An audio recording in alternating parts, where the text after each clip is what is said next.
Shalom, it's Levi Shore, Sweet Good Torah. We have our special guest again, Rabbi Mordehay Darwish, who's with us today, and we're learning Maaseh Bereishit. We're learning Parsha Bereishit, the secret of the creation, of Hashem's creation.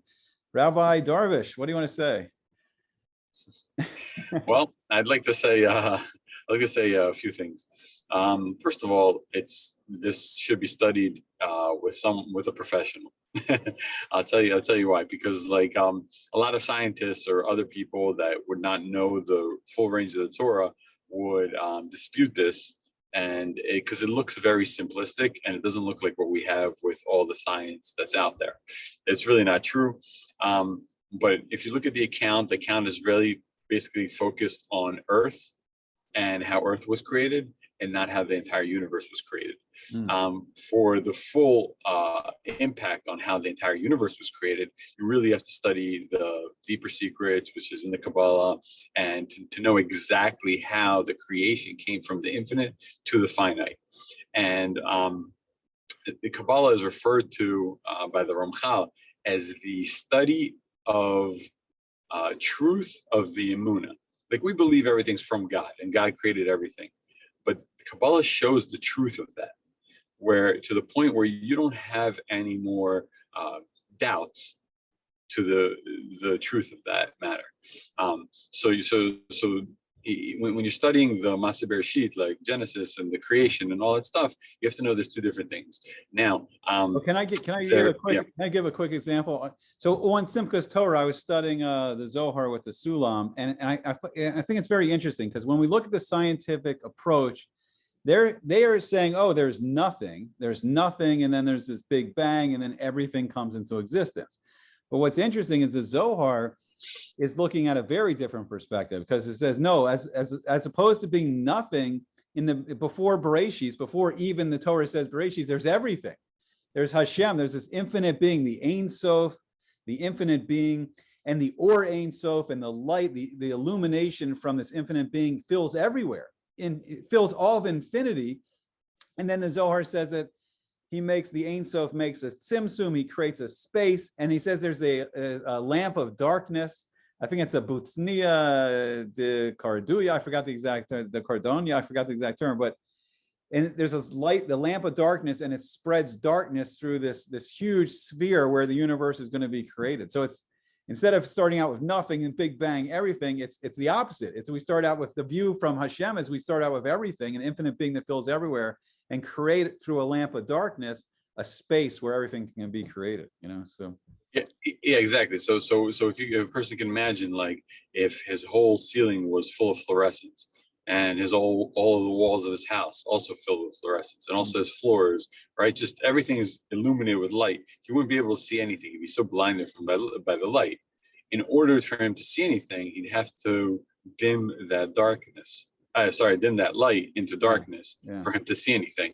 So essentially, that's what, quote unquote, God, right, the infinite one, the Ein Sof, is doing. He's dimming himself in order to create a place for something, so quote unquote, other to exist or to be seen within himself. So I was thinking maybe it'd be fun.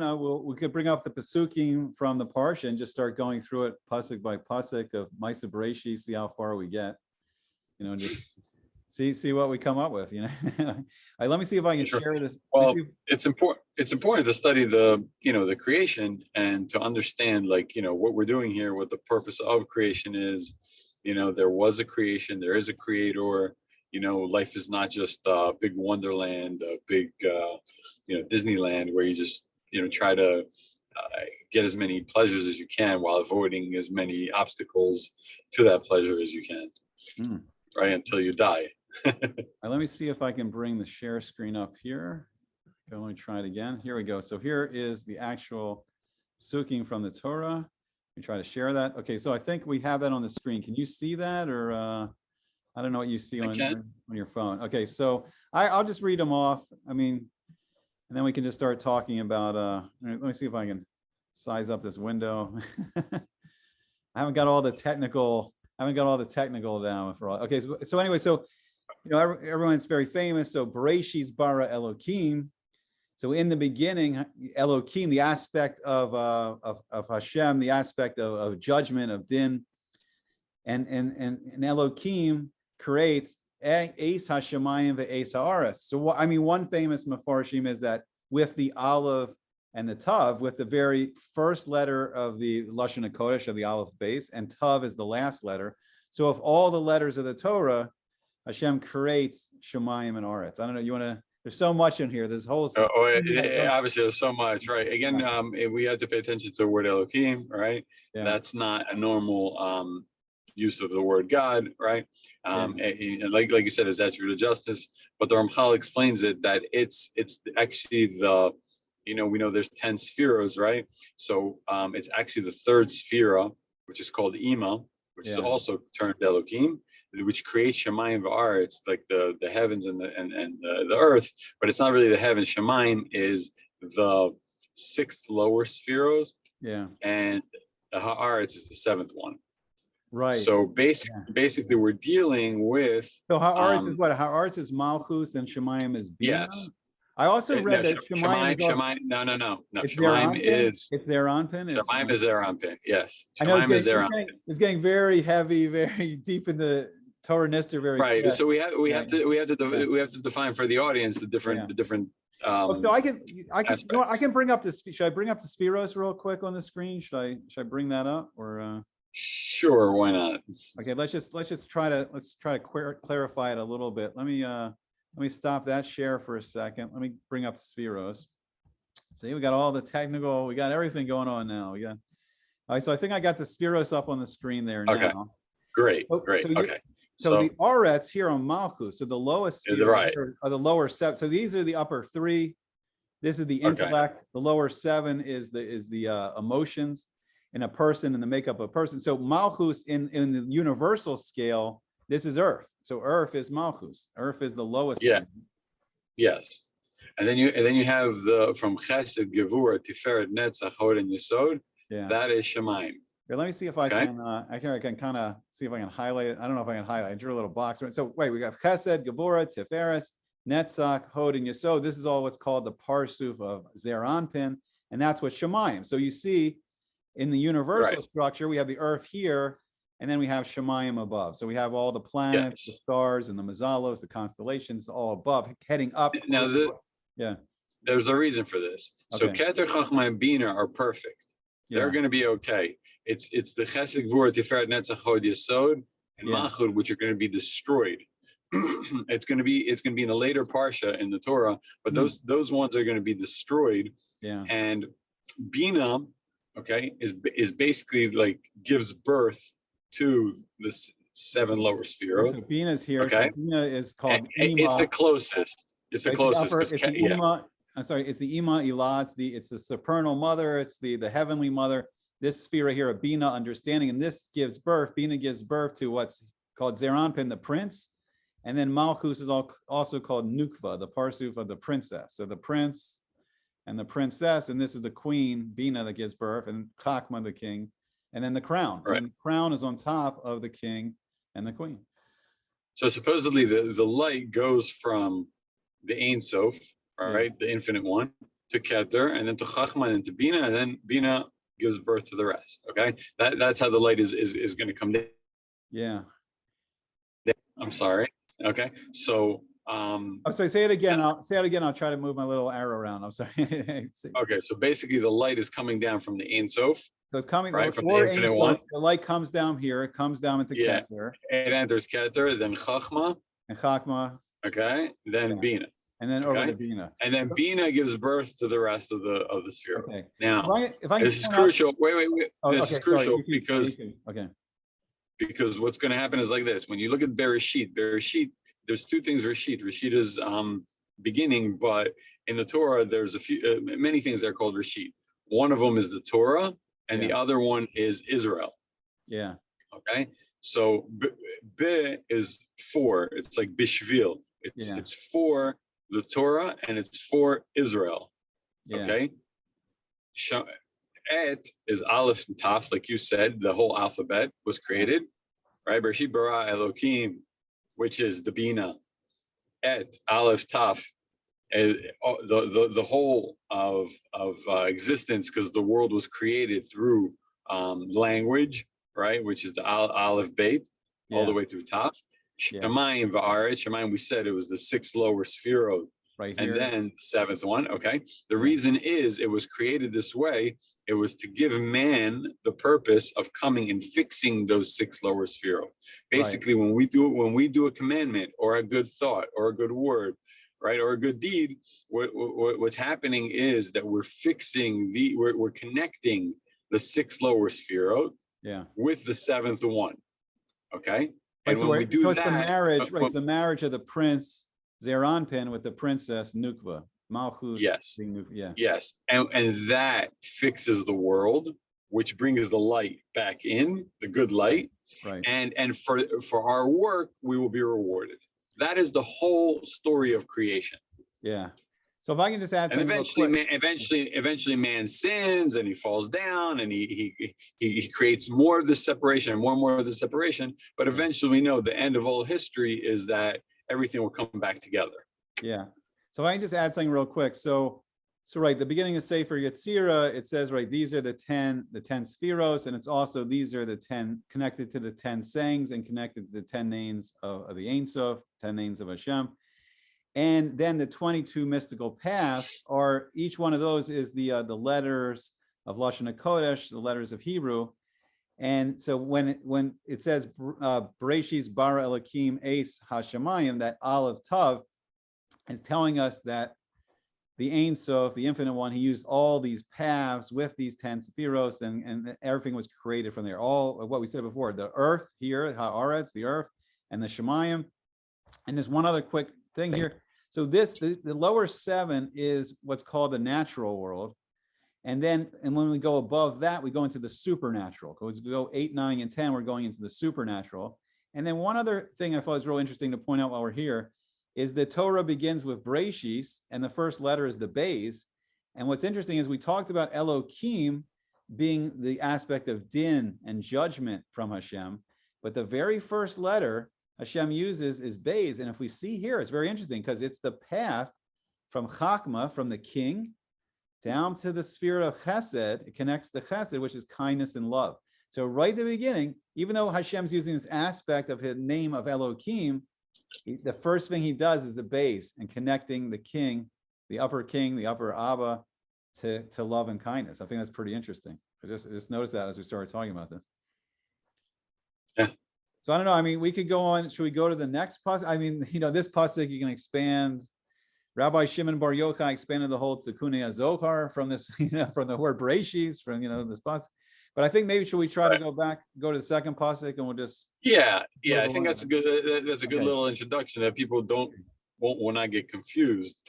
When reading it. This is pretty high level stuff. I mean, this is not so easy, but they can always reach out, and we can explain further. For sure. All right, so the next pasuk is going to be really also very interesting. A lot's going on in this pasuk. Let me see if I can move this over. I don't know where it is. Okay, so the next pasuk is V'ha'aretz. So now we're back down on the perception of earth, the creation of earth here. So V'ha'aretz haisa sohu v'avohu v'choshek al panei sechom. So in the land, the earth, however you want to translate it, it was tohu, is usually chaos. These are hard to, we'll go into what they are, but hard to define. Chaos, maybe like the raw material for matter, no form. So tohu has no form. It's the materials that make up matter, but no form. And then when we go to the next level of bohu, bohu is raw matter, but in forms now, but not fully formed. Choshek, interesting, darkness right away. We haven't even seen light yet, but light existed. We saw this spiritual light of the Or Ein Sof, or it existed, but now the creation of darkness here.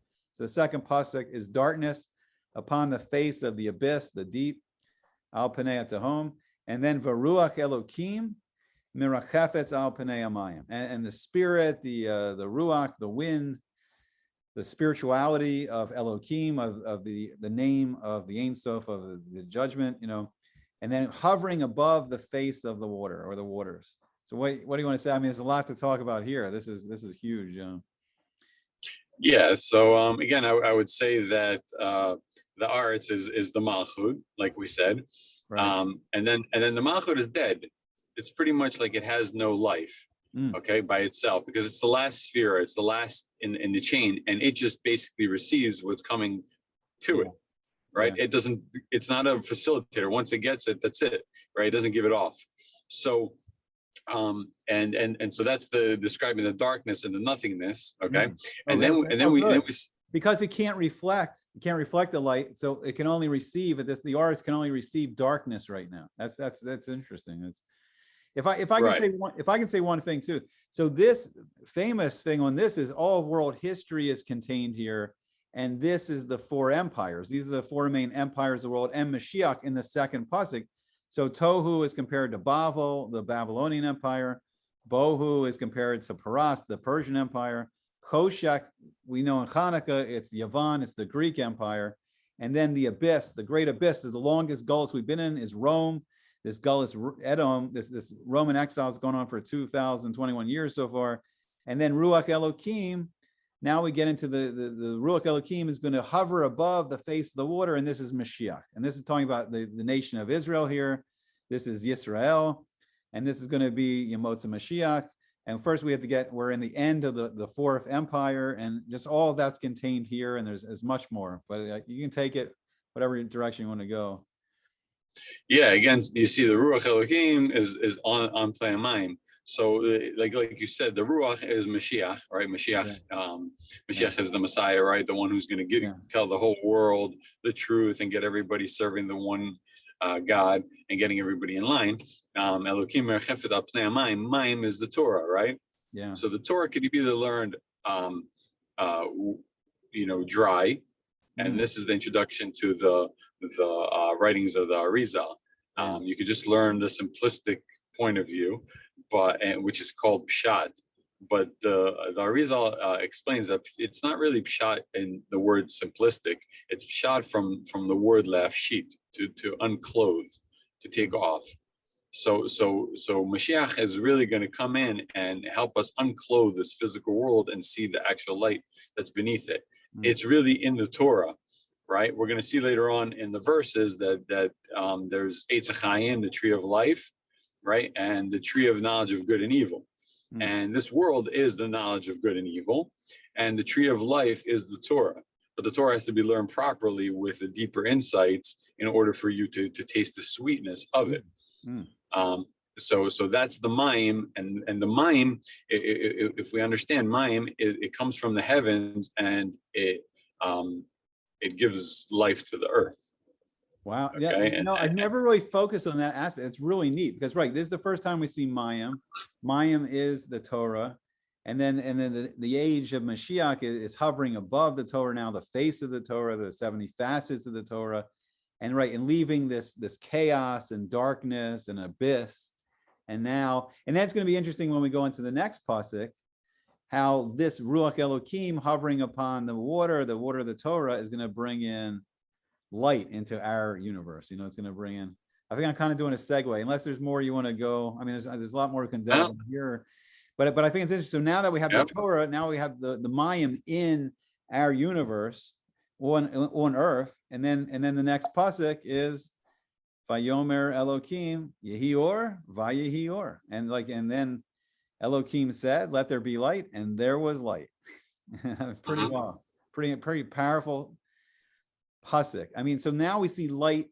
We saw the aura of the Ein Sof, the infinite being, just emanates light, a spiritual light. But now this is a physical light coming into our universe, into the creation of the universe. And we notice too that we see the letters of Hashem's name. The letters we see here, the Vav, the Yud, the Hey, letters making up Hashem's name, and these are powerful words bringing things into existence. Let it be, and it was. And Hashem's using the letters of his name, or the Ein Sof's using the letters of the special name of Hashem to create physical light into. Now is this physical light yet, or is this Ruchnius light? Yes, I would still keep it on the spiritual end of things, right? Yeah. And connect it to the next verse. Yeah. Okay. Okay, because I think they go in tandem. Yeah. Okay, so should we keep going? Should we move on? Yeah. Yeah. Just connect it to the next verse. Yeah. Oh, so that could be good. So it does seem like Yehi Or, Vayehi Or it's lights, but in Ruchnius, in the Sephiros receiving and reflecting these lights, and it's not yet the physical light that we see yet, right? So then the next pasuk is Vayareh Elokim Es Haor Ki Tov. Very interesting. So then Elokim sees the light. He saw the light, and it's good, and the light's good. And then Vayavdi Elokim Beina Or Uveina Choshek. So now we're going back to the Choshek. Now we brought light in, and now we have two things. Now we have two things going on. We have light and darkness now, and Hashem separating it, and Hashem saying light's good, and we want to separate good, the light, from the darkness. Right, and this is going to give man the ability to choose, because you have the light, which is good, the light of the Torah, which is good, and you have the darkness of the physical, the mundane, which is bad. Yeah. Okay. Yeah. And really, they're all creations of Him. So the wise guys want to say, "Oh, well, isn't everything Him? And so isn't everything good?" No, there's a purpose in creation, and when God labels one thing good, it's good, and when he labels one thing bad, it's bad. Okay, for the purpose of creation, which is for man to come and choose one over the other. And I think darkness here, since we mentioned it before, the Empire of Greece, and really Greece is somewhat of the creation of science really stems out of Yavon and stems out of Greece. Really, Aristotle is kind of the father of all the categories of science, and then it starts evolving through the Greek Empire, then the Roman Empire, and you start to have the Roman scientists in Europe, and then finally in America. But it's like, why is it darkness? These are both creations of Hashem. Why is only the or good? Why is the light good? And he doesn't say anything about the darkness. And I think science is studying this Maaseh Bereishit. The scientists, this is what they're studying. They're studying the creation. But I think it's darkness because they're not studying it through the lens of the Torah. So when you don't see Hashem, when you don't see the infinite being, when you don't see the Ein Sof, and you don't see his creation, then it's darkness. And only when you look at it through the lens of the Torah, then do you see the light. Then you see, the creation, it's good. And there, and science can, look, the Rambam said, study the Maaseh Bereishit can lead a person to Ahavas Hashem. Like you look at the wonders of Hashem's world, his universe, it can lead you to love Hashem. But if you look at it through the lens of just science, it can be darkness. If you're not looking through the lens, you need the Torah to show you the light. I don't know. What do you want to say about like that? Yeah, I mean that's exactly it. Like everything else, even if you take the Torah and you translate it into another language, our sages cried when the Torah was translated into 70 languages, right? When it was the translation, because what happens is as soon as you translate it, you take it away from the actual spiritual power of it to the different combinations and the ruach that's going through it, and so you just make it physical. Okay. And when you're making it physical, you're just making one view and one aspect, one idea of it. And that's what all the other nations have done, okay? Because we know through later in the Torah that the first language, the only language was Hebrew, okay? Lashon HaKodesh, the holy language. And what happened was it was split off. It was too powerful, and people were using it for improper things that they wanted to achieve.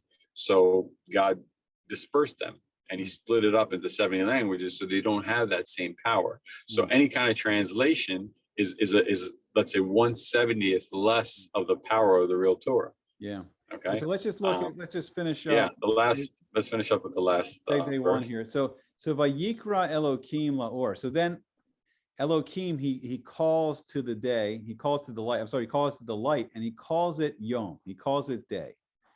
Vilachoshek kara laila, and then to the darkness, he calls night. He called it night, and then vayihi erev, vayihi boker. So then a day, in a day, the way we look at a day is it begins in the afternoon with the sun setting. We daven Mariv.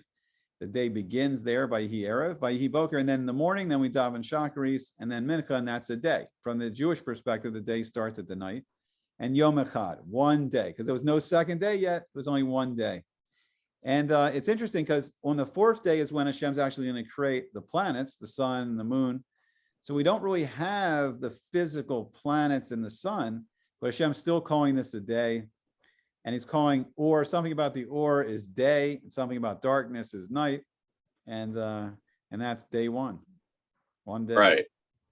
So right. So he's calling the light Yom, right? And v'choshech kara layla. So what's going on here? So and like you said, there's no luminaries or anything to distinguish. So basically, light is good and darkness is bad, and there's a time for it to. We know there's chesed and din, right? There's kindness and judgments in the world, right? And basically, when it's light out today, now when we see light, that's the time for or. It's for light and it's for chesed. And when we see night, it's time for darkness, right? And that's choshech, and that's laila, that's night. Yeah. Right. And there's a separation between the two forces, the forces of good and the forces of evil. Yeah, okay. I think I just add, right, so night is compared, choshech, night, Lila is compared to the gullus, the exile, and then or light and yom, day, is compared to the geula, the revelation of Hashem in the world, where night, or the gullus, the exile, when we're exiled, Hashem's hidden in the world.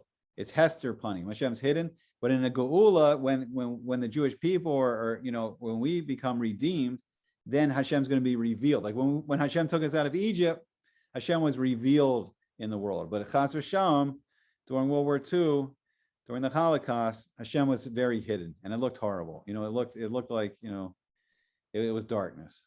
But we're looking forward to the coming Mashiach and then see the ultimate revelation of light and Hashem in the world. The Geula. I think we should stop around here. We can break it up. We'll do each day of the Maaseh Bereishit. I think this was great for day one, and then next time we'll do the second day. Anything you want to add? At the end? I would just say the last thing is Yom Echad. Yom is light. When the light, it will discover Echad, which is one, which is God, is the one true one. That's when the real light will come into the world, the whole world will discover the one true one. And as we looked at the 10 Sephiros before, so when the whole spiritual circuit board is all open and working, and we fixed, the relationship between the prince and the princess, and then all the channels are flowing, and Hashem's completely revealed in the world, and that's it. That's what we're working on. That's what we're doing. All right, this is great. I can't wait to watch it. All right, so everyone should have a great Shabbos, Shabbat Shalom. And we'll hopefully see you back here, and we'll do the second day of Maaseh Bereishit. All right, let me